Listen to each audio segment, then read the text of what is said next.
Hari Om. We have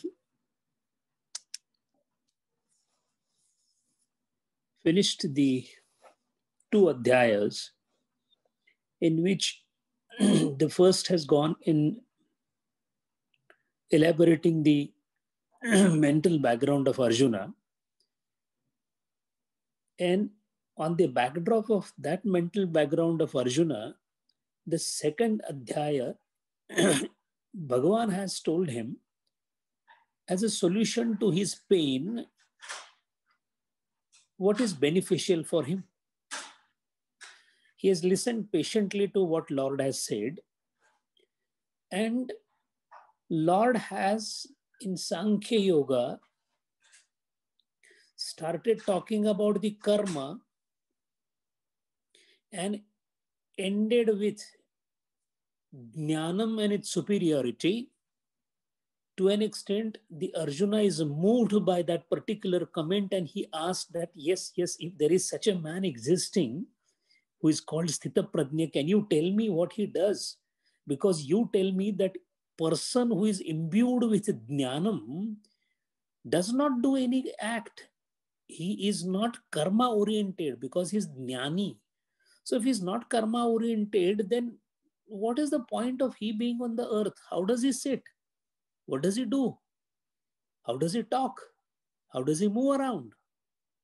He is excited to know the details of such a jnani. So that excitement is now over because the Viveka has taken over. That hold on, I was asking a question whether I should be fighting a war or not. Lord gave me the answer that you have to fight because karmanyevadhikaraste. And then he said that, look, the Sthita Prajna has got no karma whatsoever. Only after a thorough thinking and the abatement of excitement that was there about Sthita Prajna, Arjuna started thinking that something contradictory has come out of Bhagavan's mouth. But he is a Bhagavan, so there cannot be anything contradictory coming from his mouth. That means I have understood something wrong. There is some confusion. Because I clearly and distinctly remember Lord said to me right in my ear that Jnanam is superior to karma. This is what the impression is, what I heard about, whatever I heard from him. And then he is telling me, please do the karma. And not to that a simple karma like any kind of anushtan or anything, a karma of taking a bow and arrow and killing hundreds of people. Ghor karma. On one hand, you talk about non-violence. On other hand, you say ahimsa parmo dharma, and you say, you heard ahimsa parmo dharma, all right, now do the himsa. How do you reconcile this? This question of Arjuna is $1 million question, is a Granthi Prashna.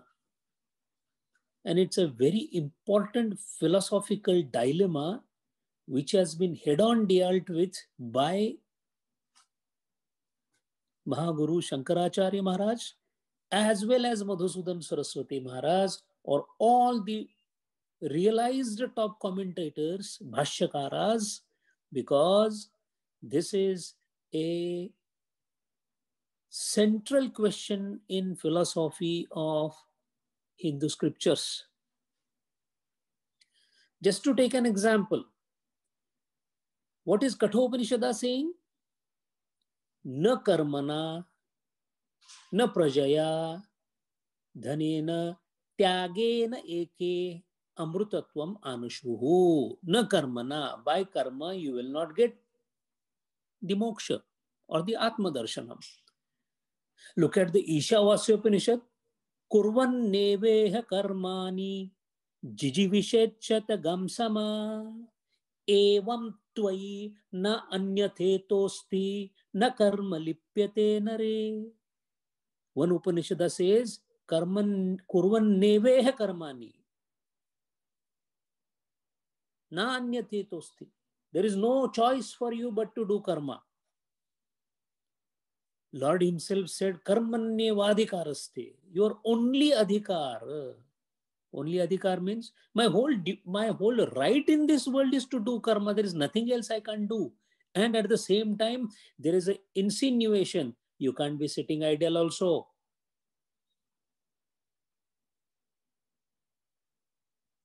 Mate sangha astu akarmani. No question of you being akarmani. What is superior? What is to be done?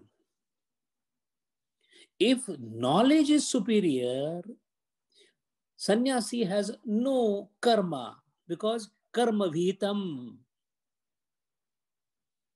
And Maharaj, this dilemma is not so easy to sort out.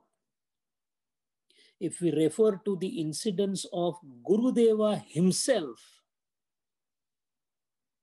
post-realization, going to the Guru himself and asking a question, I intend to conduct the Jnana Yoga through Gita Mata. I want your blessings. And Tapovan Maharaj showed the reservation. Because he said, you will indulge yourself into karmas. The Diksha Guru Shivananda Maharaj said, please go ahead, all my best wishes are with you. The dilemma persists even at Jivan Mukta's level at times. The reason for it is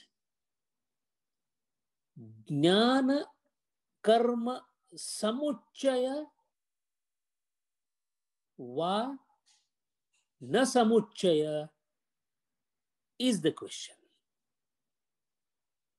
The to be or not to be of this philosophical dilemma is it possible to have sannyasa and karma, jnana and karma together? See, the logical corollaries that come out of this assumption is, does karma alone gives me jnanam if performed as prescribed by Bhagavad Gita? If jnanam or Sankhya Yoga or Nivrutti Yoga gives me jnanam, then Pravrutti Yoga or the Karma Yoga also gives the jnanam. That means, are these two different ways of getting the jnanam or the Atma jnanam? So can they be combined? The combination is called samuchaya. So jnana karma samuchaya or jnana karma krama samuchaya, that is the question.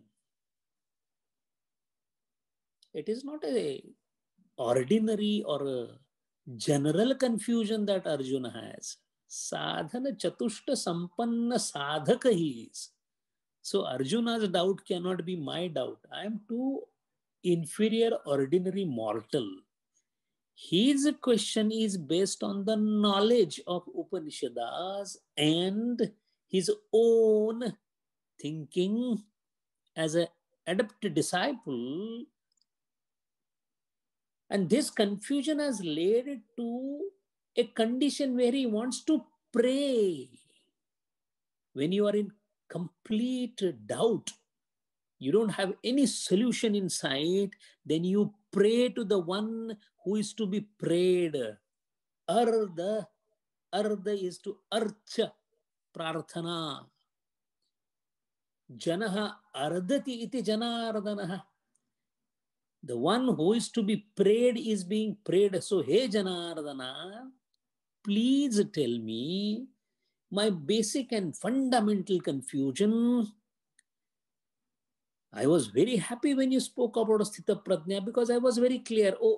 Karma is inferior. I have to just cling on to the Jnana. Sankhya Yoga is the ultimate solution. What to do with karma? And I think almost I'm coming to a conclusion that there is no point in now undertaking the war because war is a karma and that too a Ghora karma. So now I shall be getting only into one marga called Sankhya Marga, living everything. And all of a sudden, the Lord says, Tasmat yuddhasva.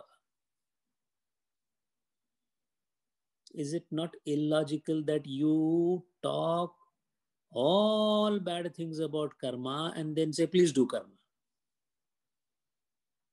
One mind says, his Lord is in his senses. He's telling me nivrutti, pravrutti marga together. One mind says that, oh my God, how can Lord say that Lord is almighty? He will not go wrong. So am I going terribly wrong in understanding? This is called Vyamishra Buddhi. The question that he's asking, Buddhihi karmanaha jayasi chet. This is called fundamental aberration. What is he trying to say? Buddhihi karmana jayasi chet. If chet, that word chet is important. If the buddhi is superior to karma, if the buddhi yoga, jnana yoga, sankhya yoga is superior to karma, see, the question is based on a wrong foundation. If buddhi is superior, correct? Buddhi is superior because Lord has said, buddhi yoga, jnana yoga, sankhya yoga is superior to karma yoga. He has said so. But what he is not understanding is, if something superior has been told, why is it not, there is not a single shloka in the mouth of Bhagavan to say that since one is superior to the other, please give up the second one. He is still sticking to the second one also. This is right, this is wrong, so you leave the wrong, hold on to the right. Very nice. There is no confusion in the mind. You say, this is right, this is not right. However, do that not which is not right. It is not a choice that is given by Bhagavan as right and not right. He is not calling any inferiority to Karma Yoga as something to be disbanded or abandoned. Bhagavan is trying to talk about Karma Yoga as Krama Samuchaya Anivaryata. So karma is anivarya. Na tvayi anyato tosti. There is no other way. Karmanya eva adhikara. So by that the Lord has said that there is no way I will say discard karma. So you have to have karma. However, it is not superior to the jnanam. So Arjuna conceived something like this, that there are two things, both are essential. One is down, one is up. And the confusion further got compounded, as has got compounded by the Purva Mimamsa people. Mind well, this is all relating to the 7th century when Shankaracharya has commented.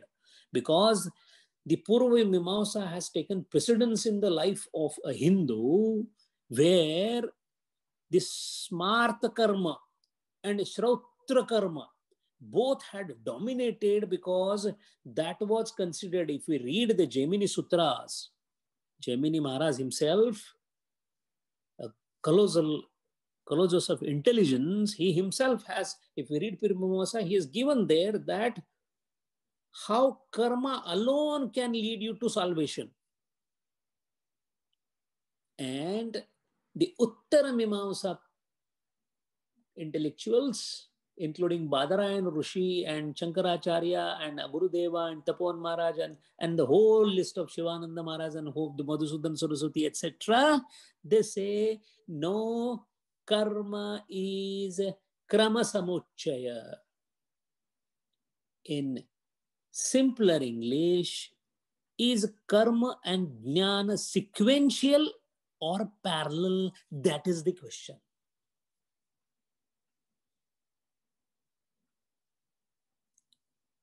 about 4 or 5 pages have been devoted by Shankaracharya Maharaj in the beginning of this chapter, explaining this particular thing by Purva Paksha and Siddhanta, or the Uttar Paksha, question answer type. Madhusudan Maharaj also has, after giving what Himanshi referred to as beautiful commentary of entire Bhagavad Gita and its relation to second chapter, after that, before the first shloka of this particular adhyaya, Madhusudan Saraswati Maharaj has given this explanation of why this dilemma. And the gist of that is, karma has to be done. Karman ev adhikaraste kurvan neveha karmani. However, the purpose of doing the karma is an auxiliary to Sankhya. Karma alone cannot give mumukshata. Only karma, by only karma, you cannot become free. Amrutatvam na ashtute. Why? Then why do karma? A nishkama karma is the purificatory exercise, the soul of which undergoes a transformation, and it becomes a fertile ground for the knowledge to be dawned upon. So from Krama Samuchaya point of view, the karma, when it is done, ma karma phala hetur bhuhu. Without the karma phala hetu, hetu means not purpose. Hetu is not translated as purpose. Hetu is producer of karma. If you do not think you as a producer of karma, kartavya rahita karma, karta rahita karma, then it has an ability to purify the chitta. The purificatory exercise of the chitta propels the chitta towards the Sankhya Yoga, and then the Sankhya Yoga, which has been called superior because it is the step at the end of which Atma Darshanam lies. Esha Brahmi Sthiti. That is how in the second adhyaya Bhagavan said. And karmanye eva adhikaraste, that also he said. On one hand you say you are there to do the karma. And the other hand you say Esha Brahmi Sthiti, which is superior. That is why the confusion has come. In fact, following the Arjuna, if the thought process of a sadhaka is adequately blossoming, adequately developing, then he should get this question in his mind.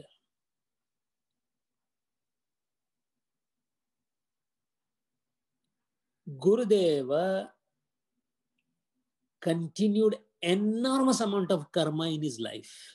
Rather, after 1951, there was only karma that was done, disseminating the knowledge, but through karma.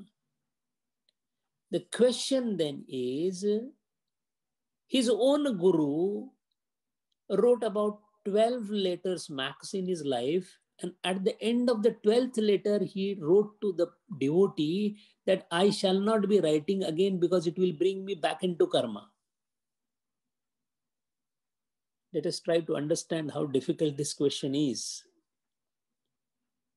And that being the reason, Arjuna is asking, कि बुद्धि कर्मना jayasi chet. If that is the case, why get into the rigmarole of the karma? If Sankhya Yoga is superior, no, the knowledge is superior, let's directly get to the knowledge. many corollaries of questions have been thrown by different intellectuals of different school of thought. Somebody said, why have 4 ashramas? From Brahmacharya ashrama directly get into sannyasa and get done. What is the need of another 2 ashramas getting into the karma again? If Sankhya Yoga is Jayasi Chet Buddhihi Karmanaha, if Buddhi Yoga is so shrestha, why get into karma at all? So some of them even commented, why should we have 4 ashramas? This is also the subject of majority of Upanishads. Both Isha Upanishad, especially Isha Upanishad, is talking about this. Jnana Karma Samuchayavad, it is called. The Purva Mimamsa and Uttar Mimamsa is at loggerheads because of this. In fact, Purva Mimamsa is so strong in its opinion that it says, if there is no karma, don't do it. It will not lead to anything. No, what about dhanam? No, dhanam, if it is a karma, then you do it. Purva Mimamsa is so strong on karma and from karma, mukti, that they say other than karma, because Vedas are nothing else but karma. The interpretation of Vedas by Purva Mimamsa is karma, karma and karma everywhere. Uttar Mimamsa is diametrically opposite. It says, yes, the Samhita portion has, the Brahmana portion has karmas, but they are in the first half to lead us to the end of the Veda, Vedanta. What is at the end of the Veda? The Jnana Kanda. So Karma Kanda leading to Jnana Kanda. So Jnana Kanda being superior, which of course stands on the top, on the foundation of the Karma Kanda, is the view taken by Advaita Vedanti, which is a balanced view. That is how all the Vadas that Shankaracharya did throughout India was to establish this fact, more so with the Karma Kandi or the Purva Mimamsa Shraddhalu, whether it is Kumarila Bhatta or whether it is the famous Sureshwaracharya, Mandan Mishra. Mind well, Mandan Mishra was not an ordinary soul, highly intelligent, master of Shad Darshanas, expert of Vedas. How many days the Vada continued? There's the same Vada. If the Vadas of 2 giants continued for so many days in this 8th century, then a person of enormous intellect, Arjuna, no wonder he also, after his Viveka and Manthana, Vichara Manthana, got confused. And it's not an ordinary confusion. It is highly elated spiritual confusion. And that too at a time when decision is to be taken. Rana Dudhumbi has already begun. The bugle has been already blown. The decision has to be taken, action or not. And the mind is vexing, the intellect is vexing between no war, no killing, nothing. I throw my bow and the arrow. At the same time, the Lord himself is saying, no. You must fight. Suddenly the intellect is going towards the aspect that Buddhi is so great, Sankhya Yoga is so shrestha, that the whole idea of war is looking like a ghor akarma, ghor krura karma, atrocious.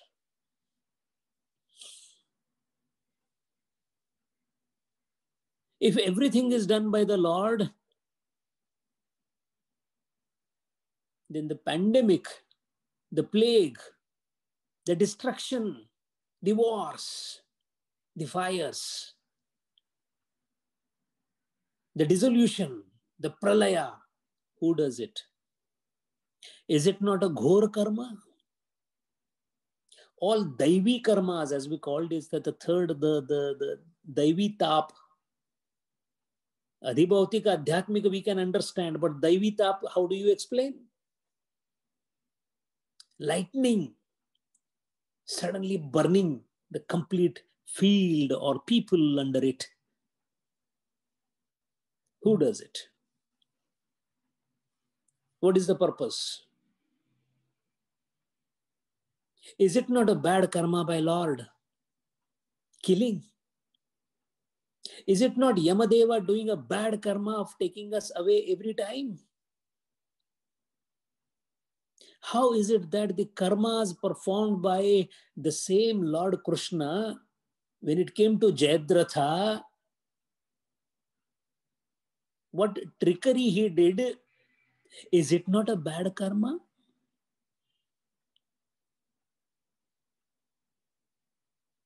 When he ridiculed Duryodhana going naked to see Gandhari, was it not a treachery?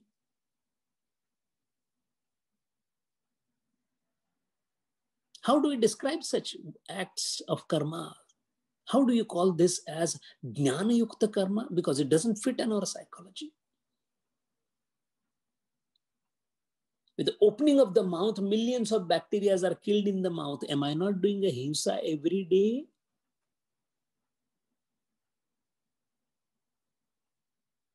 Is it not that the sprouting thing from the ground has a life in it, but I eat it as vegetable every day? Is it not that Vivekananda ate non-vegetarian, especially with the liking he ate fish? Was he not doing violence? Think. It's not so easy to reconcile. Under the Shraddha pretext, we may say, yeah, ultimately he was Lord, liberated soul, all that, but we have not understood the real reasoning behind such an act. An act which otherwise abhorrent. And this dilemma is not new. Every generation has got it. Mahatma Gandhi had it. He wrote to his guru Rajachandraji Maharaj, apostle of non-violence, Rajachandraji Maharaj. He wrote to him from South Africa, a 4-page letter. And the question was very simple. If the snake comes in front of me, should I be killing the snake or should I be keeping quiet, and even if he bites me, let me die? Same dilemma. Jnana tells me that that snake is consciousness, I am consciousness. And ahimsa is to be abhorred.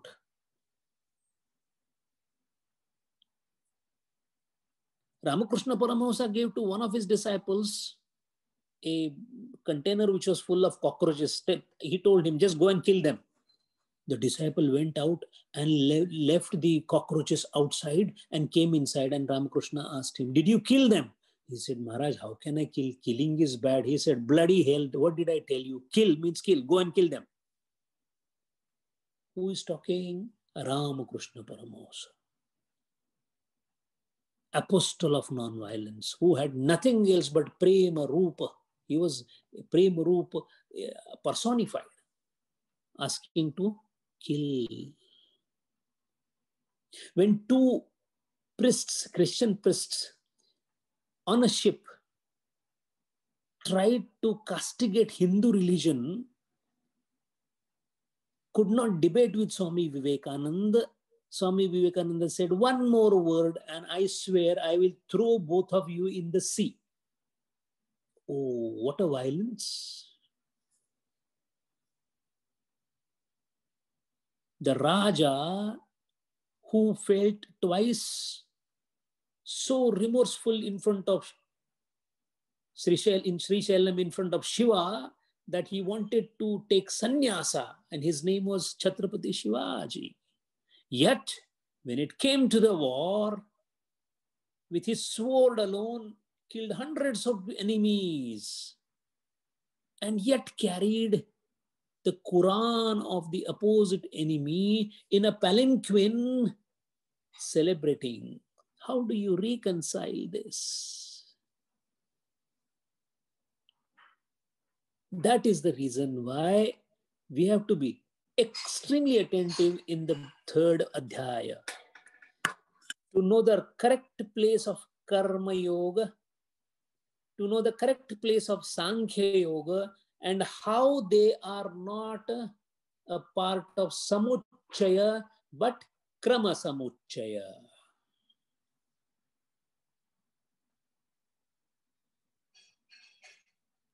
Karma Yoga is the foundation because without karma we cannot be on this earth.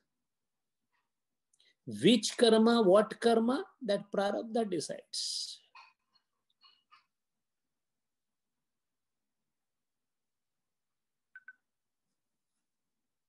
Senan Havi was a barber, but a realized soul. His karma was cutting the hair. After Jnanam, he did not say, what is the point in cutting? He continued cutting the hair. Visobha Khetsar was a yogi, realized yogi, who was guru of Santa Namadeva, but what was his business? Carrying the dead carcasses of animals and taking the hide skin out of it.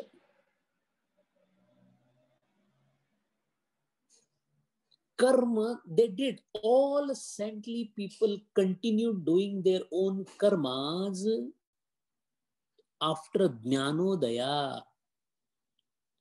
So there is something called post-realization karma and pre-realization karma. The pre-realization karma, which is common to all the yogas. What is a bhakta doing? Bhakta is doing Shravanam, Kirtanam, Vishnoho Smaranam, Padasevanam, Archanam, Vandanam, Dasyam, Sakhyam, Atmanivedanam. What is all this? All these are karmas. What is a dhyana? Karma. Dhyanam is karma. Bhakti is karma. So karma is inherent in all the margas, but the precise place and role is Chitta Shuddhi, Samskara Nirmulana, Vasana Vinasha. Meenakshi gave that definition, is an apt definition because exhaustion of vasanas. What are we trying to achieve in yoga, in Patanjali's Yoga Shastra? Apara Vairagya to Para Vairagya. What is Para Vairagya? Removal of all impressions from the mind. Removal of impression from mind is Chitta Shuddhi. That being the case, Pravrutti Vishayaka Yoga Buddhi, Nivrutti Vishayaka Sankhya Buddhi. These are the words used by Madhusudan Saraswati Maharaj.